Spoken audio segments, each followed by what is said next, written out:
A cidade de Troia está caindo. 10 anos de guerra e tudo desmorona em uma única noite por causa de um cavalo de madeira. As ruas estão banhadas de sangue, de fogo, e os palácios estão caindo, e gritos ecoam por toda parte. E no meio disso tudo havia um guerreiro troiano que lutava até a morte. Seu nome era Enéas. Ele e seus companheiros, eles meio que estavam em uma última batalha, uma batalha suicida, porque era isso que o dever mandava. Mas os deuses aparecem e dizem: Ei, você não vai morrer aqui não. Você está destinado a fazer algo muito maior. Você tem que fugir de Troia, cruzar o mar Mediterrâneo e fundar uma nova nação na Itália. Uma nação que um dia iria conquistar o mundo conhecido e se tornar a tão famosa Roma. Esse é o grande lance da Eneida de Virgílio, né? Não é uma história de um herói que busca glória. É a história de um homem forçado a viver quando queria morrer, obrigado a abandonar tudo o que ama, carregando o peso de um futuro que nem ele mesmo vai ver se completar. Então, vamos falar sobre o custo de fundar impérios. Vamos falar sobre a Eneida de Virgílio.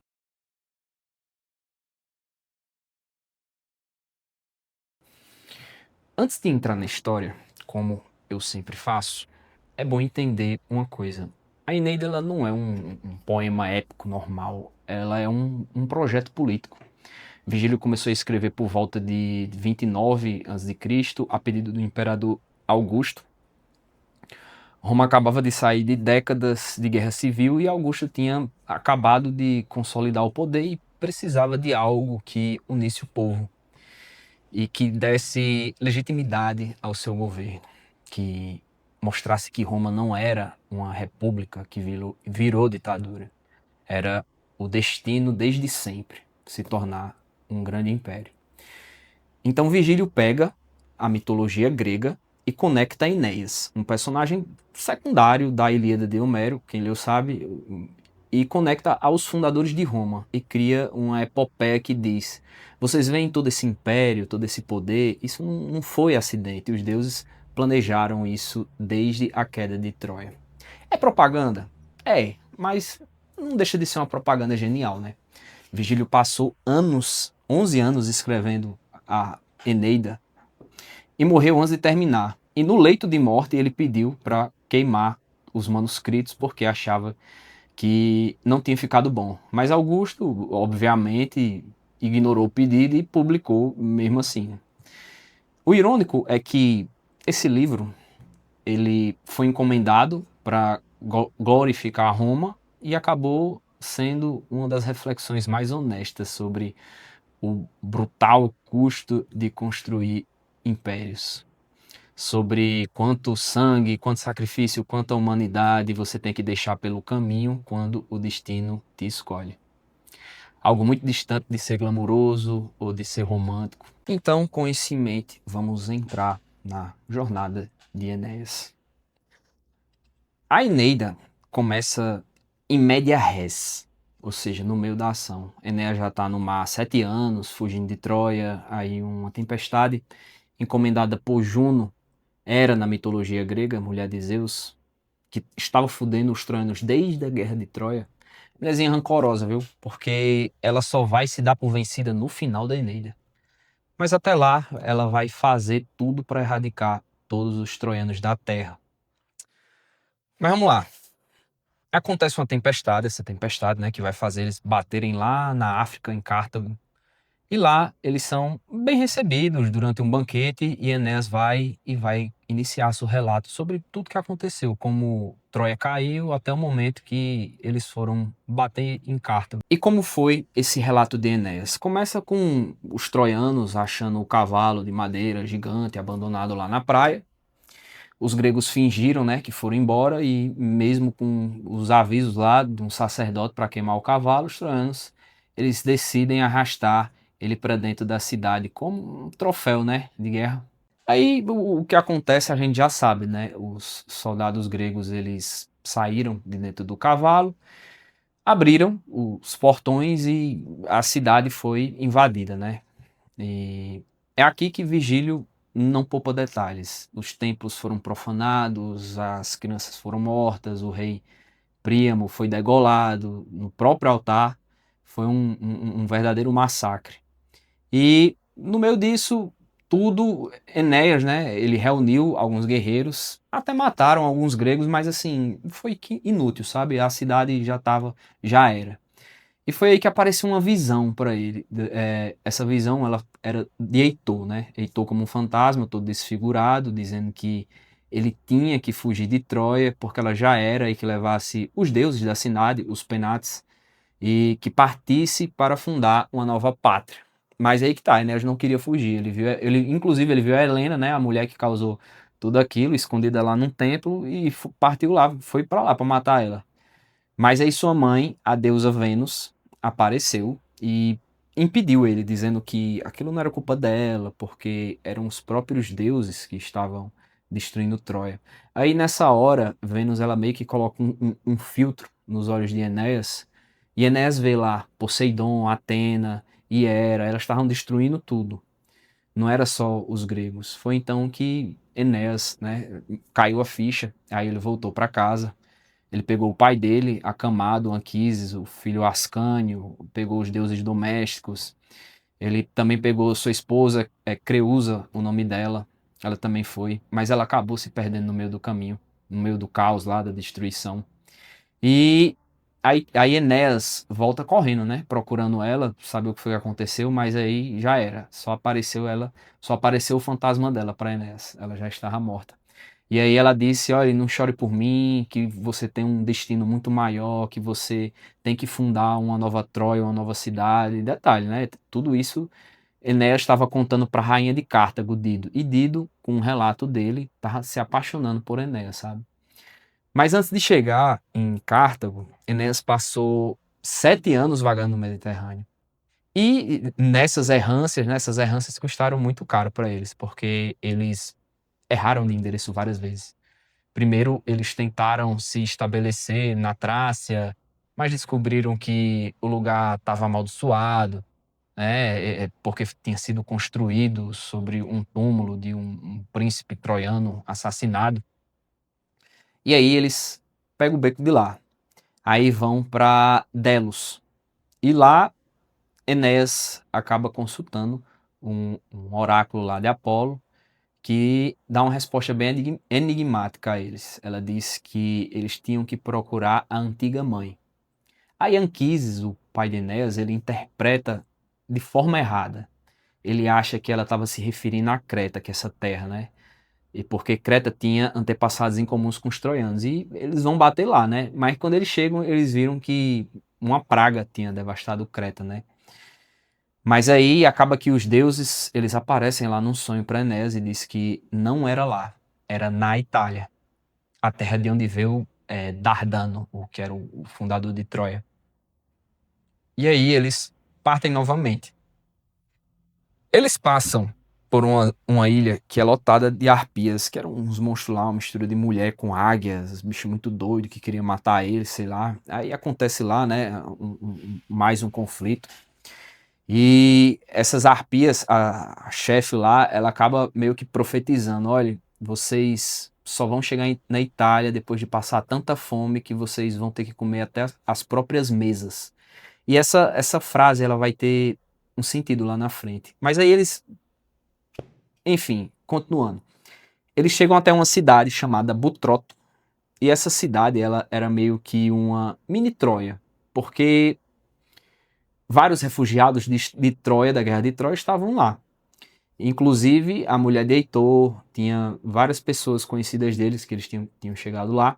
E essa cidade, ela era chefiada por um troiano lá chamado Heleno, e ele tinha dons proféticos. Ele avisa a Enéas sobre os perigos que ainda eles vão ter que enfrentar, né? Que era Sila e Caríbides, que eram dois monstros, um redemoinho e outro, um bicho lá de bocado de cabeça, que inclusive eles aparecem na Odisseia. Eles vão enfrentar um ciclope também e falou, né, para eles principalmente terem cuidado com Hera, o Juno, que ela iria perseguir eles até o fim. Aí tudo certo. Eles seguem viagem e vão parar na Sicília. E lá tem um episódio bastante triste, que é justamente o falecimento de Anquises, pai de Enéas, né? Anquises ele acaba morrendo, morre de velhice, e Enéas fica ainda mais sozinho, carregando um fardo, agora que era só dele. Foram feitos jogos em homenagem a Anquises, né? Vigílio destina aí um canto, só para falar sobre isso. Depois de enfrentar tudo isso, depois de eles partirem novamente, eles então sofrem a tal tempestade que foi enviada, encomendada por Hera, e que fazem eles baterem lá na costa da África, perto de Cartago. E chegando lá, né, eles conhecem Cartago, entram lá, são bem recebidos, né? Cartago era uma cidade em ascensão, Dido era uma rainha refugiada e ela fugiu de Tiro depois que seu irmão assassinou seu marido por ganância, um desmantelo medonho. E ela chegou na África, comprou terras, estavam construindo uma nova nação do zero e estava dando certo, estava prosperando lá.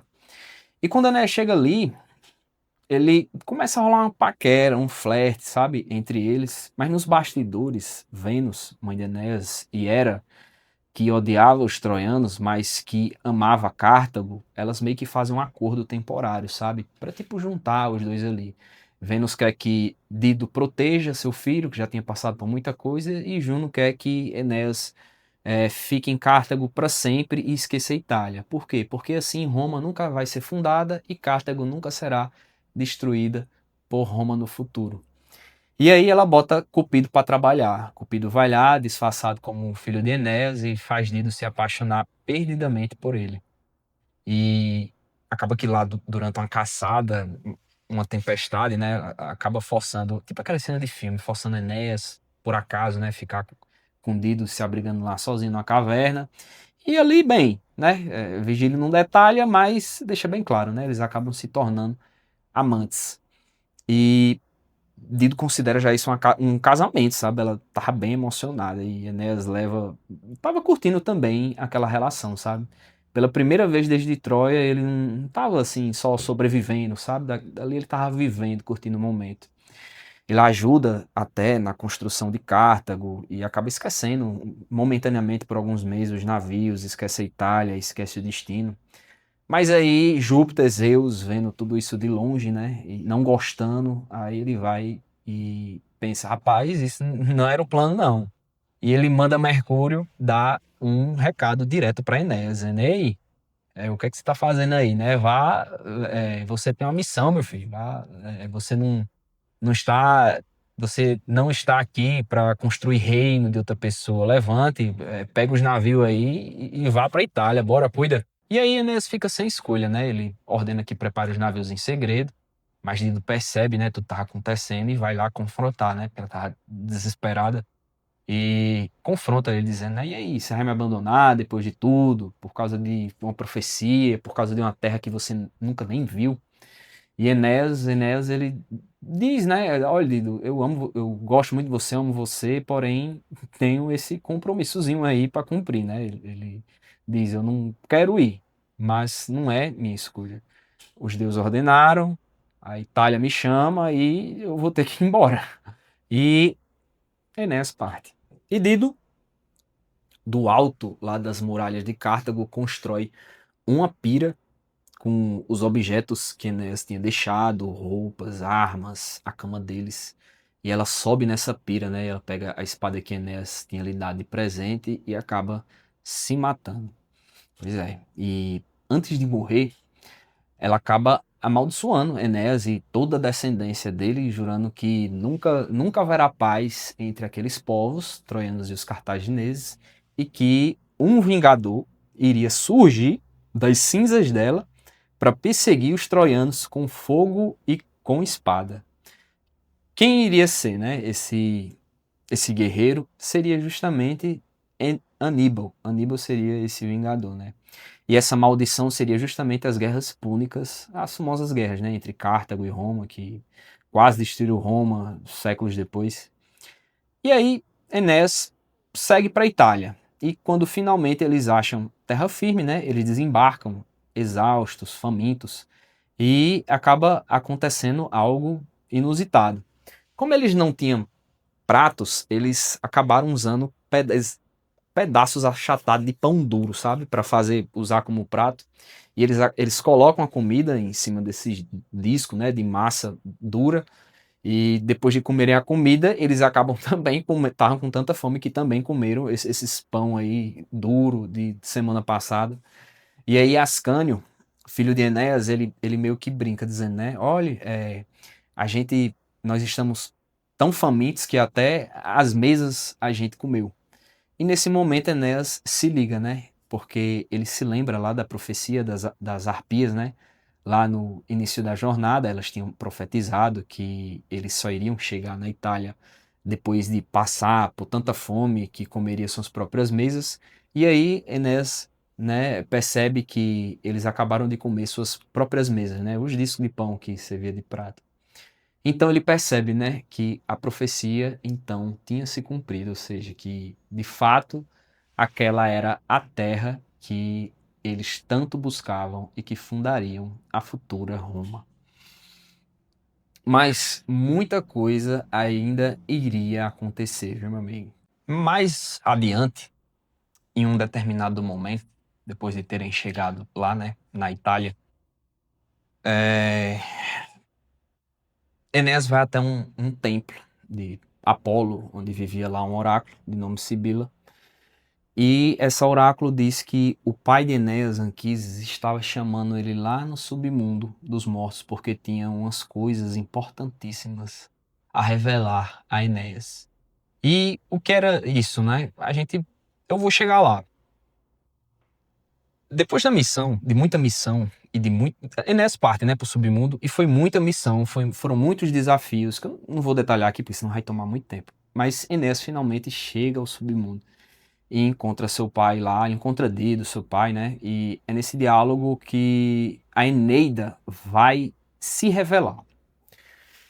Anquises, ele revela a Enéas que acontecerá uma guerra entre os troianos e os povos locais, né? E leva Enéas até um vale, e nesse vale, assim, tem milhares de almas esperando para reencarnar. E ele começa a dizer: Enéas, você vê aquele ali será Rômulo, o fundador de Roma, e aquele ali futuramente vai ser o César, e aquele vai ser Augusto, que trará a Idade de Ouro.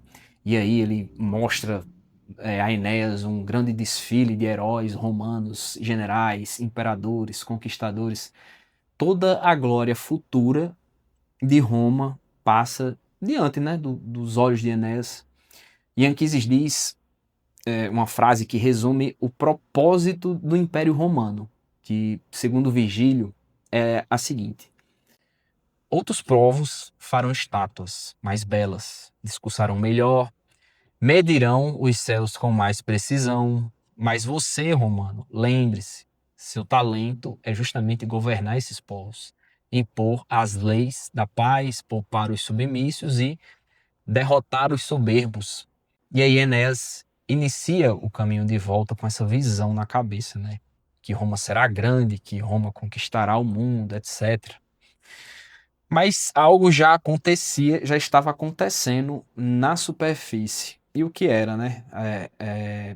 Lá, assim, naquela região que eles chegaram, já haviam reinos, já haviam povos. E o principal lá, reino, era o Lácio, que era governado por um rei chamado Latino. Era um rei prudente, era um rei atento aos sinais divinos. Latino tinha uma filha, Lavínia, que estava prometida lá, um guerreiro local chamado Turno, que era rei dos Rútulos. Mas aí os antigos oráculos, eles advertiam que Lavínia, ela deveria se casar com um estrangeiro, porque dessa união surgiria um povo destinado à grandeza. E quando Enéas chega, Latino, ele reconhece nele justamente o cumprimento dessa profecia, né? E se dispõe a oferecer a mão da filha para fazer uma aliança pacífica, né? Tentando evitar a guerra. Mas aí que tá, Turno, ele não aceita perder Lavínia, nenhum protagonismo político da região. E somado ao gigante esforço de Hera, que estava sempre semeando a discórdia, estava fazendo a cabeça de todo mundo contra os troianos, a guerra foi iniciada. E aqui a Eneida já vira outra coisa. Não é mais uma história de um refugiado buscando um lar. É uma história de guerra, uma guerra brutal e sangrenta. Virgílio, ele destina vários capítulos para narrar as batalhas que vão se seguir, que nem na Ilíada. Quem leu viu, né? Que ele diz, Homero, né? Narra quem foram os guerreiros, de onde eles eram, como eles lutaram, quem eles mataram, como eles morreram. É muita narração de luta. E aí, depois de muita luta, eu estou adiantando, coisa que é muito longa, mas depois de muita luta, depois de muita morte por um dos lados, Enéas e Turno resolver a parada no X1, né? Turno, ele vai mais por orgulho e honra. Na verdade, Turno, ele foi um cara que, desde a chegada dos troianos, ele passou a ser manipulado por Juno, era. Tipo, ela controlava os pensamentos dele, as ações dele, o pobre só obedecia, sabe? Ele foi um laranja lá de Hera. E aí eles se enfrentam. Turno, ele é forte, ele é habilidoso, mas Enéas é um herói semidivino, né? Filho de Deus, de deusa, e ele acaba sendo implacável e derrota Turno. E aí, quando Turno estava prestes a morrer, ele pede misericórdia a Enéas, né? Promete um bocado de coisa, paz, uma ruma de fundos imundos, né? E Enéas até hesita, mas Enéas, ele vê um negócio em Turno, que Turno usava o cinturão do seu amigo Palante, um grande amigo dele, que foi morto por Turno, mas que Turno usava o cinto dele como troféu, né? E aí, é tipo aquela cena de filme, né? Ele vai poupar, mas, meu amigo, ele se enche de ódio e acaba enterrando a espada no peito de Turno. E assim, meus amigos, se encerra a Eneida. É isso mesmo. Com a morte de Turno. Não tem celebração, sem cena de casamento feliz no final, sem e viveram felizes para sempre. Mas, mesmo sem todas essas coisas, a Eneida continua sendo um dos maiores livros e mais importantes livros da literatura ocidental. Então tá, agora vamos à parte em que eu viajo um pouco aí na maionese, falo algumas bobagens aqui, e se você não quiser ficar, meu amigo, você já está autorizado a sair. Já contou aí sua presença. Mas vamos lá. A Eneida, ela conta a história de um cara que fugiu de Troia, que vagou pelo Mediterrâneo, abandonou a mulher que amava, desceu ao submundo e finalmente conquistou a Itália à força. Qual a mensagem, né, disso tudo? Eu diria, na minha humilde opinião, que a Eneida, ela não é assim sobre glória. Ela é justamente sobre o custo da glória. Enéas, ele é apresentado como um herói perfeito, sabe? É o Pio a Enéas, o piedoso Enéas. Ele obedece aos deuses, ele cumpre seu dever, ele sacrifica tudo por um bem maior. Ele é o modelo de cidadão romano ideal que todos deviam se espelhar.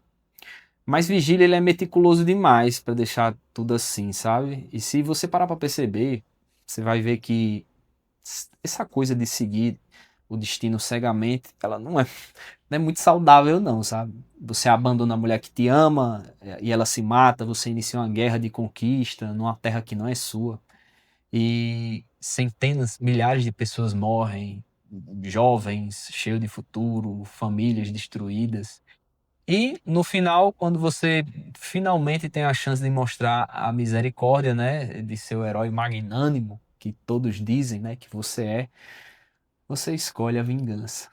E Enéas mata Turno por raiva, não foi por outra coisa, sabe?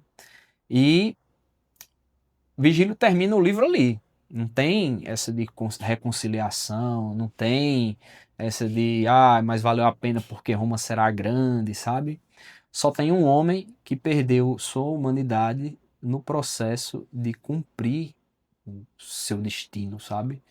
E a Eneida, ela meio que, pelo menos para mim, ela meio que forçou essa seguinte reflexão, né? O que você está meio que disposto a sacrificar pelo um bem maior, pela missão, pelo seu destino, pela pátria, sua felicidade, tudo bem, né?